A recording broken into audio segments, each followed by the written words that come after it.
आज की इस क्लास में हम अंतर्राष्ट्रीय संबंधों के आदर्शवादी दृष्टिकोण आइडियलिस्ट व्यू को अप्रोच को पढ़ेंगे। अंतर्राष्ट्रीय राजनीति को समझने के लिए, राज्यों के व्यवहार को जानने के लिए, अंतर्राष्ट्रीय समस्याओं को जानने के लिए कई तरह के अप्रोचेज दृष्टिकोण डेवलप हुए हैं, जिनमें मुख्यतः आदर्शवादी दृष्टिकोण, मार्क्सवादी, यथार्थवादी और व्यवस्थावादी दृष्टिकोण जिसमें मुख्य हैं। उन चारों दृष्टिकोणों में हम सबसे पहले आज आदर्शवादी दृष्टिकोण को पढ़ेंगे। आदर्शवादी दृष्टिकोण, आइडियलिज्म क्या है? ये एक ऐसा दृष्टिकोण है जो मनुष्य की अच्छाई व विवेक में विश्वास करता है। अंतर्राष्ट्रीय राजनीति में राष्ट्र द्वारा नैतिक सिद्धांतों के अनुसार परस्पर आत्मनिर्भरता व सहयोग बढ़ाने पर जोर देता है। यह दृष्टिकोण अराजक विषयों को अंतर्राष्ट्रीय संस्थाओं के माध्यम से व्यवस्थित रूप से स्थापित करना चाहता है। तो एक तो इसकी तो मान्यता यह है कि मनुष्य ये मानता है कि मुझे स्वभाव से अच्छा है, विवेकशील प्राणी है, एक दूसरे के साथ शांतिपूर्ण तरीके से और सहयोग बनाकर रखना चाहता है। तो ऐसे मनुष्य में फिर अंतर्राष्ट्रीय राजनीति में इसी विश्वास के आधार पर यह माना जाता है कि राष्ट्र जो हैं वो आपस में एक दूसरे के साथ सहयोग स्थापित करना चाहते हैं या एक दूसरे के साथ अच्छे संबंध बनाना चाहते हैं, मित्रतापूर्ण रहना चाहते हैं और विश्व में शांति स्थापित करना चाहते हैं। और उन्हीं के आधार पर जो जैसे कि हमारे सामाजिक जीवन में कुछ नैतिक मूल्य होते हैं, मॉरल वैल्यूज़ होती हैं, जिनके आधार पर हम समाज में अपना आचार व्यवहार हमारा निर्धारित होता है, उसी तरह से अंतर्राष्ट्रीय स्तर पर भी ये नैतिक सिद्धांतों के अनुसार राष्ट्र अपना उन नैतिक सिद्धांतों को मानते और आत्मनिर्भरता और सहयोग बढ़ाने पर ये जोर देता है ये सिद्धांत। और जो जिसको कि जैसे कि यथार्थवादी विचारधारा जो है दृष्टिकोण है, वो इसको अराजक व्यवस्था मानता है, जिसमें अराजकता है, अपने हितों को खुद निर्धारित करना पड़ता है अपनी ताकत के आधार पर। तो ये विचारधारा उस जो अराजक व्यवस्था है उसको एक सिस्टमेटिक रूप देना चाहते हैं, उसमें एक व्यवस्थित बनाना चाहते हैं, जिसमें कोई इंस्टीट्यूशन के माध्यम से कोई एक सर्वोच्च एक इंस्टीट्यूशन हो, जैसे कि कोई ऑर्गेनाइजेशन, जैसे कि आज के टाइम पर यूएनओ कह सकते हैं। तो इस तरह कोई संस्था बने जो लोगों जो राष्ट्रों के व्यवहार को नियंत्रित करे, उनके आपसी व्यवहार के नियमों को निर्धारित करे, आपस में सहयोग बढ़ाए, उनके देशों के बीच में कोई विवाद है उनका एक शांतिपूर्ण तरीके से उन विवादों को सुलझाने का प्रयास करें। तो ये आदर्शवादी विचारधारा है अंतर्राष्ट्रीय राजनीति में। इसके समर्थक विचार वैसे तो बहुत विचारक रहे हैं, लेकिन कुछ नाम जैसे यहाँ पर भी लिखे गए हैं। महात्मा गांधी इसके समर्थक रहे हैं, बर्ट्रैंड रसल हैं, वुड्रो विल्सन का नाम बहुत महत्वपूर्ण आता है, एडविन गिन है, हक्सले हैं, विलियम लैड है, रिचर्ड कोवन है, हैरोल्ड लास्की और भी अनेकों विचारकों के नाम इससे जुड़े हुए हैं। ये विचारधारा जो आज इसकी जगह पर एक दूसरी विचारधारा जो इसी का ही एक फॉर्म है, एक इसी का एक रूप है, अलग रूप से जो विकसित हुई है, जिसको हम उदारवाद के नाम से जानते हैं। तो उदारवाद के जो विचारक हैं आज भी हैं, और उदारवाद की जगह पर एक नई विचारधारा नव उदारवाद जिसको बोलते हैं वो भी डेवलप हुई है।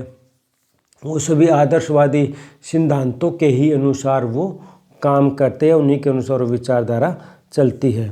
जो आदर्शवादी दृष्टिकोण था ये मुख्य रूप से जो फर्स्ट वर्ल्ड वार के बाद, वर्ल्ड वार फर्स्ट और सेकंड के बीच का जो कार्यकाल था उसमें ये विचारधारा ज़्यादा पॉपुलर हुई थी।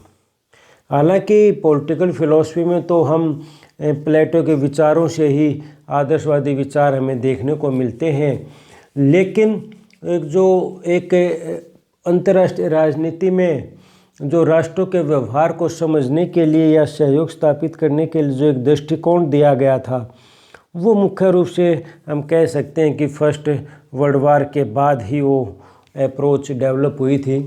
फर्स्ट वर्ल्ड वार के बाद जो वर्साई की जो संधि हुई, वर्साई की संधि के अनुसार फिर राष्ट्रसंघ की स्थापना की गई थी, लीग ऑफ नेशंस की। तो जो राष्ट्रसंघ की स्थापना की गई थी उससे बहुत उम्मीद थी उसको स्थापना में। वुड्रो विल्सन का, जो कि उस टाइम पर अमेरिका के राष्ट्रपति थे, उनका महत्वपूर्ण इसमें योगदान था। हालांकि अमेरिका फिर इस राष्ट्रसंघ का सदस्य नहीं बन पाया था, क्योंकि वहाँ की कांग्रेस, जो वहाँ की व्यवस्थापिका है, जैसे हमारी संसद है इसी तरह से, तो उसने उसको मंजूरी नहीं दी थी, मान्यता पुष्टि नहीं की थी उसके डिसीजन की। तो इस वजह से अमेरिका नहीं बन पाया था। और इसका राष्ट्रसंघ के असफल होने का जब हम देखेंगे, एक कारण ये भी था कि अमेरिका इसका सदस्य नहीं था। तो ये जो राष्ट्रसंघ की जब स्थापना की गई थी वर्साई की ट्रीटी के तहत फर्स्ट वर्ल्ड वार के बाद, तो इससे बहुत ज़्यादा उम्मीद थी उस टाइम के जो इसके संस्थापक थे या जो जुड़े हुए नेता थे, वो ये मानते थे कि अब तो ऐसा संगठन बना लिया, अब ये युद्धों को कभी होने ही नहीं देगा। अब ये ऐसा मंच होगा, ये सभी राष्ट्रों को एक मंच मिल गया जहाँ पर अपने विवाद लेकर आएंगे या सुलझाएंगे, किसी भी तरीके से अलग अलग मैकेनिज्म डेवलप होगा जो विवाद सुलझाने का। लेकिन ये ज़्यादा सफल नहीं हो पाया। बहुत जल्दी ही जर्मनी ने विरोध करना शुरू कर दिया, हिटलर का उदय हुआ और धीरे धीरे जर्मनी के आक्रमणों को रोकने में राष्ट्रसंघ सफल रहा। और फिर उसी टाइम पर इसकी आलोचना शुरू हो गई इस आदर्शवादी विचारधारा की कि ये तो सिर्फ आदर्श की बात करती है, वास्तविकता से तो मुंह मोड़ लिया इसने। तो E.H. कार उस टाइम पर एक विचारक थे, जो यथार्थवादी विचारक माने जाते हैं। उन्होंने 30 इयर्स वार एक पुस्तक लिखी थी, उसमें इसने यथार्थवादी सिद्धांत को एक काल्पनिक सिद्धांत बताते हुए इसकी आलोचना की थी। और सेकेंड वर्ल्ड वार फिर बहुत जल्दी 20 साल बाद ही शुरू हो गया।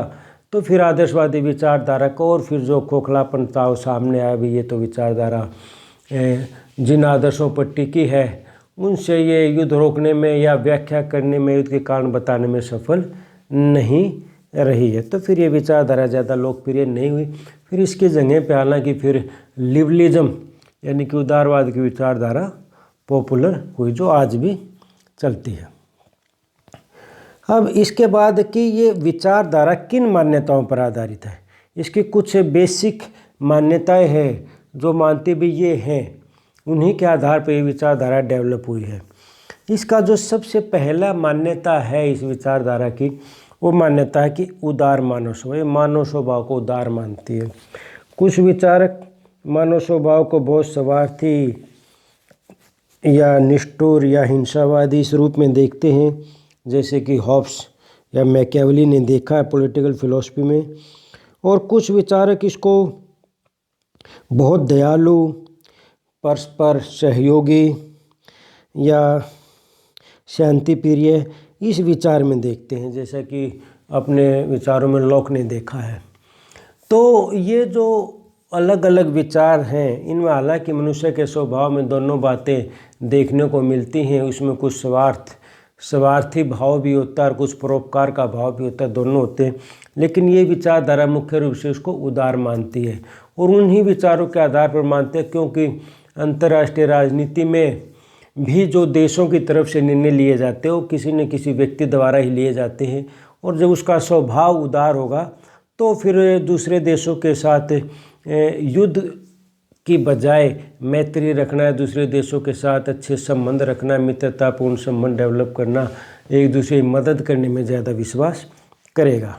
तो इसके आधार पर मानते हैं कि सभी देश इस ढंग से भी संबंध डेवलप किए जा सकते हैं। ऐसा कोई उनमें विरोध नहीं है कि उनमें एडजस्टमेंट ना हो सके, आपस में सामंजस्य ना बैठ सके। दूसरी है संस्थागत व्यवस्था की वजह देशों का गलत व्यवहार। ये मानता है कि आदमी स्वभावतः अच्छा है और अच्छा व्यवहार करता है, लेकिन यदि अंतर्राष्ट्रीय राजनीति में देश बुरा व्यवहार भी करते हैं, यानी कि अगर वो लड़ाई झगड़े भी करते हैं, हथियारों को भी इकट्ठा करते हैं या बढ़ाते हैं, या कुछ ऐसे निर्णय लेते हैं जो कि दूसरे देश के हक में नहीं है, या देशों के बीच में विवाद है। तो उसने इसका एक बड़ा कारण ये बताया कि ये नहीं कि लोग खराब है या नेता खराब है देश, बल्कि ये है कि सिस्टम ही खराब है। और उस खराब सिस्टम यानी कि जो व्यवस्था है, जो उस टाइम पर जो इंस्टीट्यूशन है इंटरनेशनल लेवल पे, वो सही ढंग से उनका स्ट्रक्चर नहीं है, उनको सही ढंग से स्थापित नहीं किया गया। तो इस इस दृष्टिकोण का ये मानना है कि संस्थाओं को सुधार कर हम पूरी व्यवस्था को सुधार सकते हैं या राष्ट्रों के व्यवहार को भी हम सुधार सकते हैं। युद्ध की समाप्ति संभव, जैसे कुछ दृष्टिकोण, जैसे यथार्थवादी दृष्टिकोण युद्ध को बहुत आवश्यक मानते कि ये तो खत्म होगा ही नहीं, क्योंकि जब तक अराजक व्यवस्था है युद्ध तो देशों में होते ही रहेंगे, इनको पूरी तरह से समाप्त नहीं किया जा सकता। लेकिन ये जो आदर्शवादी दृष्टिकोण है ये मानता है कि युद्ध को ख़त्म किया जा सकता है।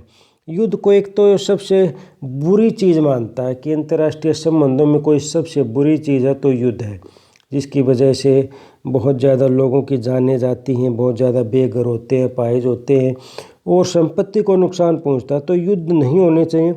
इसका बहुत महत्वपूर्ण जो ऑब्जेक्टिव या एम इस दृष्टिकोण का है वो ये है कि युद्धों को रोकना, और ये इस बात को भी मानकर चलती है कि युद्धों को रोका जा सकता है। ऐसा ये कोई असंभव काम नहीं है कि युद्धों को नहीं रोका जाए, लेकिन इसके लिए जो प्रयास करने पड़ेंगे वो प्रयास वैश्विक स्तर पर होने चाहिए।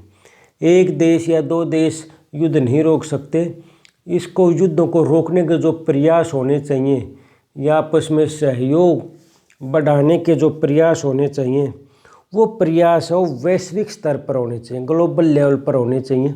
सभी देशों को मिलकर इसका प्रयास करना चाहिए। तो एक ये इसकी मान्यता है। एक ये मानता है कि नैतिकता के सार्वभौमिक सिद्धांत, यानी कि जैसे कि एक समाज के अंदर कुछ मूल्य होते हैं, कुछ परंपराएं, कुछ रिवाज होते हैं, कुछ आदर्श होते हैं भी समाज में, जैसे ईमानदारी से पालन करना या एक दूसरे की मदद करना, मेहनत करना, ये एक समाज के मानवीय जीवन के मूल्य होते हैं जिनके आधार पर समाज में लोग एक दूसरे के प्रति व्यवहार करते हैं। तो ये मानता है कि इसी तरह के कुछ नैतिक सिद्धांत जो हैं वो अंतर्राष्ट्रीय स्तर पर भी देशों के बीच में होते हैं, और उन अंतर्राष्ट्रीय सिद्धांतों के आधार पर ही देशों को काम करना चाहिए और उसी के आधार पर ही शांति स्थापित की जा सकती है। विकास के लिए शांति स्थापना आवश्यक। तो एक मानता है कि हर एक हमारे सभी देशों का लक्ष्य क्या है कि दुनिया में गरीबी, बेरोजगारी या भूखमरी या अशिक्षा जैसी समस्याएं समाप्त की जाए। और इसके लिए क्या ज़रूरी है? सबसे ज़रूरी है इसके लिए विश्व में शांति स्थापित होना। यदि शांति स्थापित नहीं होगी तो लोगों का ध्यान युद्ध की तरफ रहेगा, हथियार बढ़ाने की तरफ रहेगा और खतरा बना रहेगा। तो जो विकास की जो गतिविधि हैं उस पर ध्यान नहीं जाएगा, उसके लिए रिसोर्सेज या संसाधन नहीं बचेंगे। तो यदि दुनिया में सभी देशों का आर्थिक, सामाजिक या शैक्षणिक विकास करना है तो इसके लिए ज़रूरी है पहले शांति स्थापित की जाए। और ये विचारधारा सबसे ज़्यादा महत्व जो है वो शांति स्थापित करने पर ही देती है। राष्ट्रीयता और अंतर्राष्ट्रीय साथ साथ संभव। आजकल क्या होने लगा कि आजकल राष्ट्रीयता की भावना को इतना ज़्यादा कट्टर बना दिया। उस टाइम पर भी जैसे हमने एक क्लास में हमने देखा था कि 1648 में वेस्टफेलिया की जो पीस हुई थी, शांति हुई थी, उसके बाद राष्ट्र राज्यों की स्थापना हुई थी और राष्ट्रीयता की भावना बहुत प्रबल रही। फर्स्ट वर्ल्ड वार के दौरान भी और सेकेंड वर्ल्ड वार के दौरान भी, हमारे देश में भी अंग्रेज़ों की लड़ाई के दौरान, फ्रीडम स्ट्रगल के दौरान राष्ट्रीयता की भावना का विकास हुआ था। तो राष्ट्रीयता भावना किसमें जो राष्ट्र के प्रति लगाव है, जिसको हम देशभक्ति कह सकते हैं, वो इतनी ज़्यादा है कि हमने उसको इतना ज़्यादा बढ़ा दिया कि हम दूसरे देश से नफ़रत करना हमने शुरू कर दिया। जैसे कि हमारे देश में हमें पाकिस्तान से या चीन से बिल्कुल नफ़रत करना हमारे देशभक्ति का अर्थ बना दिया गया है। तो उसी तरह से कई देशों में जो समस्याएं होती है उसमें राष्ट्रीयता की भावना को, राष्ट्र को सर्वोपरि रखने की जो बात आती है उसको फिर दूसरे देश का विरोध भी उसमें शामिल हो जाता है। तो लेकिन ये विचारधारा ये मानती है कि ये ज़रूरी नहीं है कि राष्ट्रीयता के साथ साथ अंतर्राष्ट्रीय की भावना समाप्त हो जाए, जैसा कि यथार्थवादी और विचारक मानते हैं।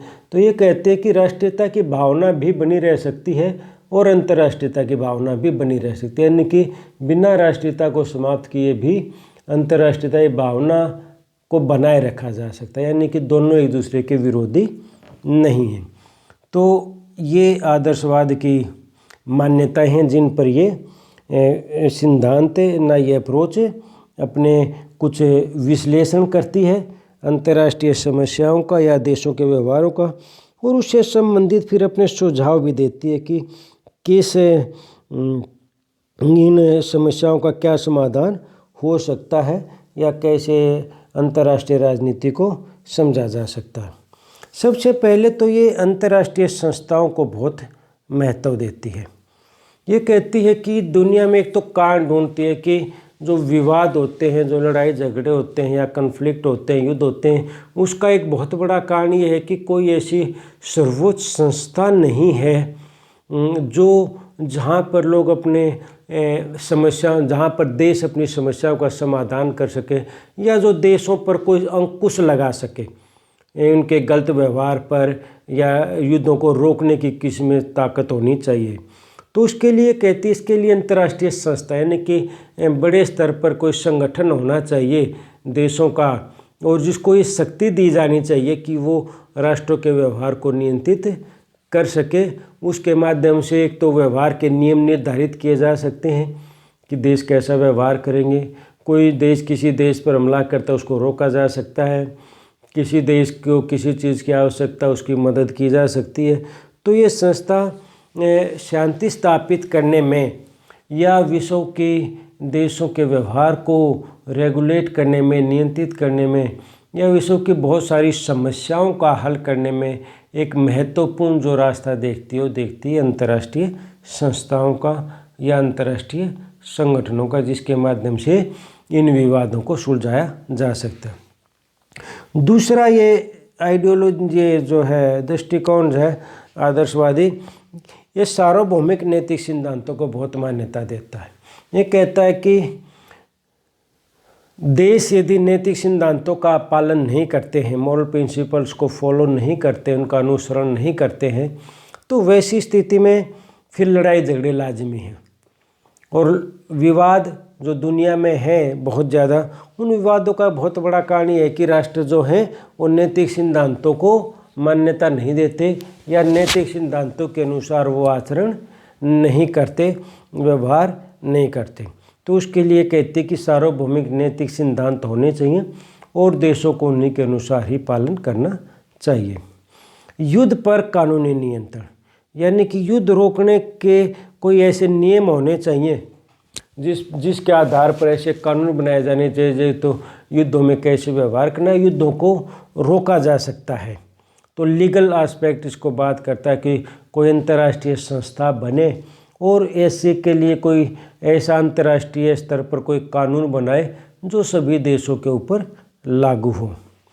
एक फिर निशस्त्रीकरण की बात करती है दृष्टिकोण आदर्शवाद। ये कहता है कि युद्धों को या शांति को भंग करने का एक महत्वपूर्ण कारण देशों के पास घातक हथियार है, जैसे परमाणु हथियार या फिर जो जैविक हथियार है या लंबी लंबी दूरी मार करने वाली मिसाइलें हैं। तो इनके बहुत सारे ऐसे हथियार हैं जो एक तो उससे देश के संसाधन उसमें खर्च हो जाते हैं और दूसरा उसकी वजह से देश लड़ाई करने को आतुर हो जाते हैं और ज़्यादा चाहते हैं कि उनके पास हथियार हो, किसी को हरा सकते हैं तो हमला कर देते हैं। तो इसके लिए ये एक सुझाव देता है कि अंतर्राष्ट्रीय संबंधों, अंतर्राष्ट्रीय जो समस्याओं को दूर करने का एक रास्ता ये हो सकता है कि हथियारों को पूरी तरह से समाप्त किया जाए। ये संपूर्ण निशस्त्रीकरण की वकालत करता है कि हथियार नहीं होने चाहिए। हथियार ही नहीं होंगे तो देश पे लड़ेंगे कैसे?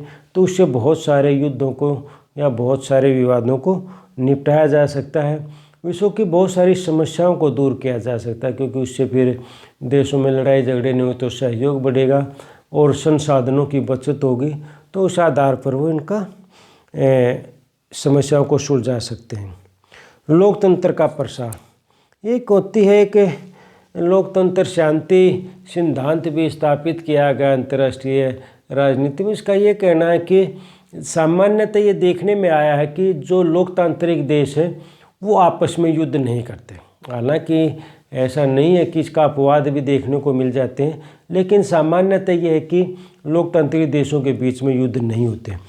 तो ये मानता है कि ये एक तो कारण ये ढूंढता है कि दुनिया में शांति व्यवस्था का एक कारण ये भी है कि बहुत सारी देशों की जो सरकारें हैं वो लोकतांत्रिक नहीं हैं, यानी कि वो तानाशाही या साम्यवादी या और किसी रूप का है, लेकिन वो लोकतांत्रिक तरीके से चुनी हुई सरकारें नहीं हैं। तो यदि दुनिया में लोकतंत्र फैला दिया जाए, लोकतंत्र का ज़्यादा प्रसार हो, ज़्यादा से ज़्यादा देशों की सरकारें जो हैं वो लोकतांत्रिक सरकारें हों, तो फिर ऐसी स्थिति में बहुत सारी समस्याओं को हल किया जा सकता है या युद्धों को रोका जा सकता है। फिर इसके बाद इसने कई विश्व संघात्मक व्यवस्था, ये इसको कई विचारकों ने, जिसमें मार्कस लॉथियान और एडविन गिन जैसे कई विचारकों के नाम आएंगे, जो ये कहते हैं कि विश्व में फेडरल सिस्टम होना चाहिए। जैसा कि अमेरिका में फेडरल सिस्टम है कि 13 अलग अलग राज्य थे, उन्होंने मिलकर एक संघ का निर्माण किया और कुछ शक्तियाँ संघ को दे दी, बाकी अपने पास रख ली। तो उसी तर्ज पर कई विचारक ये सलाह देते हैं कि इसी तरह का एक वर्ल्ड लेवल पर यानी कि वैश्विक स्तर पर एक संघ हो, जिसमें राज्य अपनी कुछ शक्तियाँ जो हैं उस संघ को दे दें और बाकी शक्तियाँ अपने पास रख लें। तो ये भी एक अंतर्राष्ट्रीय संबंधों में सुधार के लिए या समस्याओं को सुलझाने के लिए एक ये सुझाव भी विचारकों द्वारा या आदर्शवादियों द्वारा दिया जाता है। आर्थिक अंतर्निर्भरता, एक बहुत सारे विचारक इस बात पर भी बहुत ज़्यादा जोर देते हैं कि आर्थिक अंतर्निर्भरता को बढ़ाया जाए देशों के बीच में, यानी कि देशों के बीच में व्यापार बहुत ज़्यादा बढ़ाया जाए। अगर व्यापार बढ़ेगा तो उसका क्या फ़ायदा होगा, उससे फिर देशों के बीच में नज़दीकी आएंगी, देशों फिर एक दूसरे से युद्ध करने में या विवादों को आसानी से सुलझाने की कोशिश करें, क्योंकि युद्ध से फिर उनके व्यापार पर बुरा असर पड़ेगा। तो इसलिए अगर आर्थिक अंतर्निर्भरता, एक दूसरे पर इंटरडिपेंडेंस यदि हो जाए, देशों के आर्थिक रूप से ज़्यादा जुड़ जाए, जैसे कि आज ग्लोबलाइजेशन के वैश्वीकरण के माध्यम से देश जुड़ रहे हैं, तो इससे ये कहता है कि वो समस्याओं को दूर किया जा सकता है अंतर्राष्ट्रीय स्तर पर। लेकिन इसकी कुछ आलोचना भी है, क्योंकि इस तरह की जो अंतर्निर्भरता होती है देशों के बीच में, उसमें अमीर देशों को ज़्यादा फ़ायदा होता है और गरीब देशों का शोषण होता है। क्योंकि जैसे जैसे शीत युद्ध खत्म होने के बाद या वर्ल्ड वार खत्म होने के बाद जैसे उपनिवेशवाद समाप्त हुआ, तो उसके बाद जो अंतर्निर्भरता जो बढ़ी वैश्विक स्तर पर, WTO वगैरह की स्थापना हुई, तो ये सभी संस्थाएं जो हैं वो अमीर देशों के पक्ष में काम करती हैं, उन्हीं को ज़्यादा मदद करते हैं। गरीब देशों का इससे अंतर्निर्भरता से ज़्यादा नुकसान होता है। लेकिन आदर्शवादी विचारधारा ये मानती है कि आदर्शवादी दृष्टिकोण की आर्थिक अंतर्निर्भरता बढ़ाने से देशों में सहयोग बढ़ाया जा सकता है। सीमित प्रभुसत्ता का हस्तांतरण, प्रभुसत्ता सभी देशों के पास होते हैं। जैसे कि हम जानते हैं कि हर एक देश एक संप्रभु देश है, यानी कि अपने मामलों में पूरी तरह से सर्वोच्च निर्णय लेने में, और आदर्शवादी इसी प्रभुसत्ता को सारे कारणों, सारे विवादों की या सारी समस्याओं की जड़ मानते हैं, क्योंकि वो अपने अपने आप में संप्रभु हैं और किसी दूसरे की बात मानने को तैयार नहीं है। तो ये कहता है यदि इन संबंधों को सुधारना है अंतर्राष्ट्रीय स्तर पर और देशों के बीच में सहयोग बढ़ाना है, तो इसके लिए फिर क्या करना चाहिए, उसको प्रभुसत्ता का कुछ प्रभुसत्ता का, थोड़ी बहुत प्रभुसत्ता का हस्तांतरण एक अंतर्राष्ट्रीय संस्था को कर देना चाहिए, यानी कि उसको कुछ अपने अधिकार उसको दे देने चाहिए, ताकि वो सभी दुनिया के सभी देशों से संबंधित महत्वपूर्ण निर्णय ले सके। तो ये कुछ विश्लेषण अंतर्राष्ट्रीय संबंधों का और सुझाव उसने दिए हैं। इसके बाद फिर कुछ आदर्शवादी विचारक आते जिनके अपने अपने कुछ महत्वपूर्ण सुझाव थे, जिसमें एक नाम एडविन गिन का आता है। एडविन गिन कहते हैं कि अमेरिकी मॉडल की तर्ज पर, जैसे कि अमेरिका में संघ की स्थापना की गई थी 13 राज्यों द्वारा, आज 50 राज्य हो चुके हैं, तो उसी तरह से उसी तर्ज के आधार पर एक विश्व में एक संघात्मक व्यवस्था होनी चाहिए। इसके अलावा वो बहुत ज़्यादा अधिकार, जो भी ऐसी संगठन बने इस तरह के, हालांकि यूएनओ इतना मजबूत संगठन नहीं है, क्योंकि यूएनओ में जो शामिल देश हो संप्रभु देश हैं और उन्होंने अपनी प्रभुसत्ता को यूएनओ को नहीं सौंपा है। ठीक है।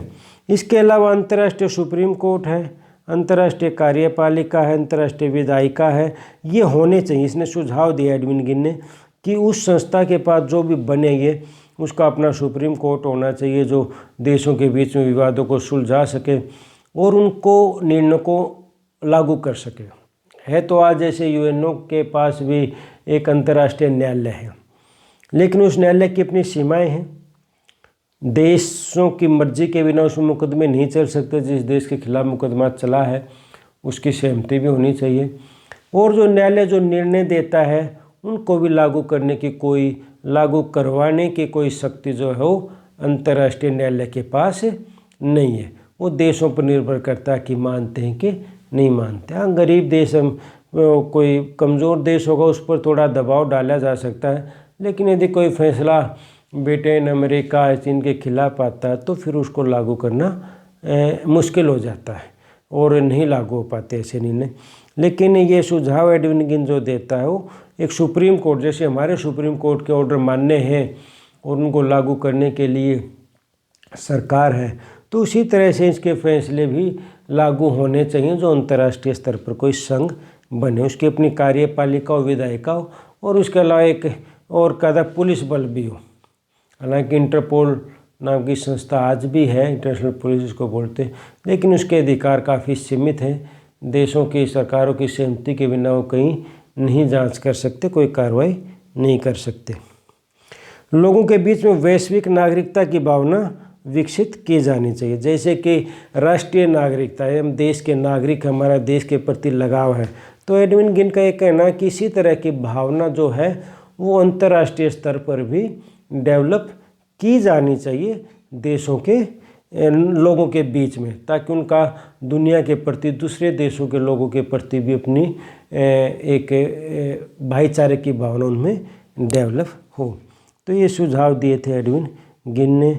इसके बाद मार्कस ऑफ लोथियन, इसने भी वही बात की थी कि वैश्विक स्तर पर एक संघात्मक व्यवस्था होनी चाहिए और सभी राज्यों को अपनी प्रभुसत्ता का जो कुछ हिस्सा है, यानी कि जो इसके हमने देखा था कि प्रभुसत्ता को अपनी कुछ हिस्सा जो हो इस संघ को जरूर देना चाहिए, क्योंकि ये दृष्टिकोण ये मानता है जब तक देश संप्रभु राज्य अपनी प्रभुसत्ता को थोड़ा बहुत सीमित नहीं करेंगे, जब तक कि इसको अंतर्राष्ट्रीय संस्था कारगर रूप से काम नहीं कर सकती और बिना अंतर्राष्ट्रीय संस्था के, अंतर्राष्ट्रीय संगठन के युद्धों को या विवादों को नहीं सुलझाया जा सकता, या और जो विश्व की समस्याएं हैं उनको नहीं सुलझाया जा सकता।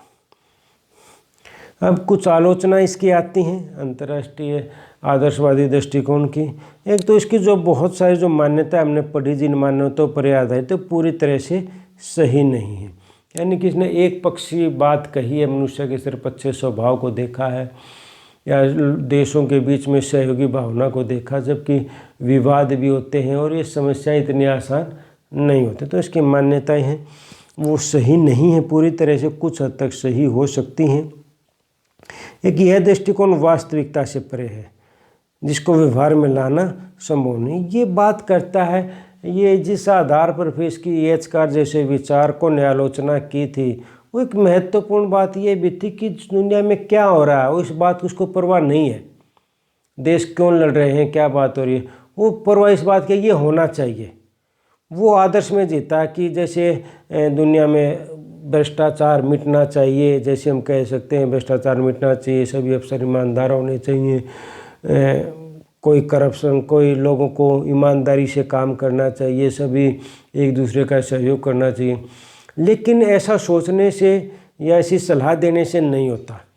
वास्तविकताओं का तो वास्तव में जो होता है उसका अध्ययन करना चाहिए कि वास्तव में क्या हो रहा है।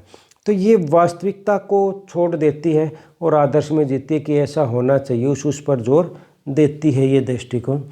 काल्पनिक है, ये एचकार जैसे विचारक इसको यूटोपियन कहना ज़्यादा पसंद करते कि आदर्शवाद नहीं, ये तो यूटोपियन है, यानी कि कल्पनावादी है, सपनों की दुनिया है। तो ये तो सपने लेते हैं कि ऐसा हो जाना चाहिए, जबकि ऐसा वास्तव में नहीं होता। और कुछ महत्वपूर्ण हैं कॉन्सेप्ट होते हैं अंतर्राष्ट्रीय राजनीति की, राष्ट्रीय शक्ति है, राष्ट्रीय हित है, इनके बारे में ये कोई बात नहीं करता, उनको कोई महत्व नहीं देता, जिनको बाद में फिर यथार्थवादी विचारधारा में जिसको महत्वपूर्ण स्थान दिया गया है। तो ये जो हमारी थी ये विचारधारा, ये दृष्टिकोण जो था, ये एक आदर्श की बात करता है, यानी कि एक इसका मुख्य ध्यान जो है वो है कि दुनिया में शांति स्थापित कैसे की जाए, युद्धों को कैसे रोका जाए। हालांकि उसके लिए कोई कंक्रीट प्लान नहीं है, लेकिन 2-3 इसके कॉन्सेप्ट अच्छे हैं जो ये कहता है कि एक तो संस्था बनाई जाए, एक अंतर्निर्भरता देशों के बीच में बढ़ाई जाए, और एक लोकतांत्रिक व्यवस्था को ज़्यादा प्रसार किया जाए। तो इनके माध्यम से कुछ सुधार किए जा सकते हैं और कुछ विवादों को सुलझाया जा सकता है।